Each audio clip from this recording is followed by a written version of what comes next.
இன்றைக்கு இளைஞரணி செயலாளர் ஈ சோதரர் அவர்கள் அவர் இயக்கத்திலே பணியாற்ற ஆரம்பிக்கின்ற போது மக்களை சந்தித்தார், அதற்கு முன் பாராளுமன்ற தேர்தலை சந்தித்தார், அதற்கு முன் தேர்தலை சந்தித்தார். இப்படியாக இன்றைக்கு விளையாட்டுத்துறை அமைச்சராக இருந்து துணை முதலமைச்சராக இன்றைக்கு பணியாற்றுகிறார் என்று சொன்னால் அவர் பணியாற்றுகின்ற சிறப்பை பார்க்கின்ற போது எப்படியும் தன்னுடைய தாய் தந்தை வழியை வருகின்ற அந்த பாங்கான செயல் அவருக்கு இருக்கின்றது என்ற வகையிலே இன்றைக்கு மக்கள் பணிகளை சிறப்பாக செய்கின்ற அமைச்சராக துணை முதலமைச்சராக இன்றைக்கு விலகி வருகின்ற நிலைகளை எட்டி பார்க்க கலந்துகின்றோம். அவர் மாவட்டமாக செல்கிறார், மாவட்டத்தினுடைய ஒவ்வொரு பணிகளையும் பார்க்கின்றார், மாவட்டத்தில் உள்ள ஒவ்வொரு மக்களையும் சந்திக்கின்றார்.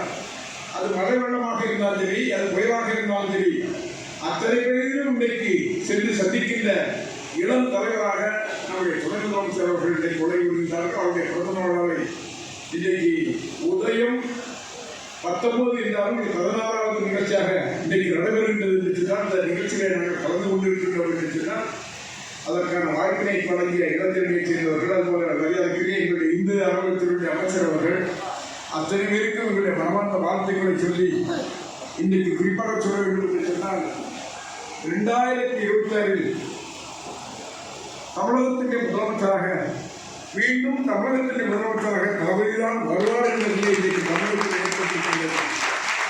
பல பேர் பல மாயவத்தைகளை காண்பித்து வந்தாலும் அத்தனையும் செல்லாது மக்களுக்காக பணியாற்றக்கூடிய ஒரு முதலமைச்சர், மக்களுக்காக வாழக்கூடிய முதலமைச்சர், ஜாதி மதங்களுக்கு அப்பாற்பட்டு எல்லோரையும் அரவணைத்து செல்கின்ற முதலமைச்சர். அதை குறிப்பாக சொல்ல வேண்டும் என்று சொன்னால் இந்த தொகுதியை பொறுத்தவரை கொடுத்து வைத்த தொகுதியாக இன்றைக்கு இருக்கின்ற நிலையில் அந்த வகையில் நல்லதொரு நிகழ்ச்சியிலே கலந்து கொண்டோம், நல்லதொரு செய்தி நல்ல நிகழ்ச்சியிலே கலந்து கொண்டோம். 200 அரசியலுக்கு நலத்திற்கு வழங்குகின்ற வாய்ப்பை நமக்கு வழங்கிய உங்கள் அத்தனை பேருக்கும் அது குறிப்பாக எங்களுடைய இந்து அறநிலையத்துறை அமைச்சர் அவர் சேகர்பாபு அவர்களுக்கு எங்களுடைய வரலாற்ற நன்றியை சொல்லி நம்முடைய துணை முதலமைச்சராக இருக்கின்ற துணை முதலமைச்சர் அவர்கள் எல்லா வளமும் பெற்று பல்லாண்டு பல்வேறு சிறப்போடு வாழ வேண்டும் என்ற வார்த்தையை நன்றி கூறி விட வருகின்றேன். நன்றி, வணக்கம். இந்த நிகழ்ச்சியை குறித்து அண்ணன் பேசும்போது நான் தான் ஏற்பாடு பண்ணணும்னு பேசினாரு. நான் நிகழ்ச்சிக்கு வந்ததோடு சரி, மொத்த செலவும் இந்த பகுதி கழகத்துடைய துணை செயலாளர் அன்றைக்கினிய அருமை தம்பி திலீப்குமார் அவர்கள் தான் மொத்த செலவினத்தை ஏற்றுக்கொண்டிருக்கின்றார். அவருக்கு நிகழ்ச்சியின் சார்பில் எப்பொழுதும் பிறர் உழைப்பை திருடுவதில்லை, இது என்னுடைய கொள்கை. ஆகவே அவருக்கு அருமை அண்ணன் அனிதா ராதாகிருஷ்ணன் அவர்கள் சால்வை அணிவித்து சிறப்பு சேர்க்குமாறு அன்போடு கேட்டுக்கொள்கிறேன்.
நான்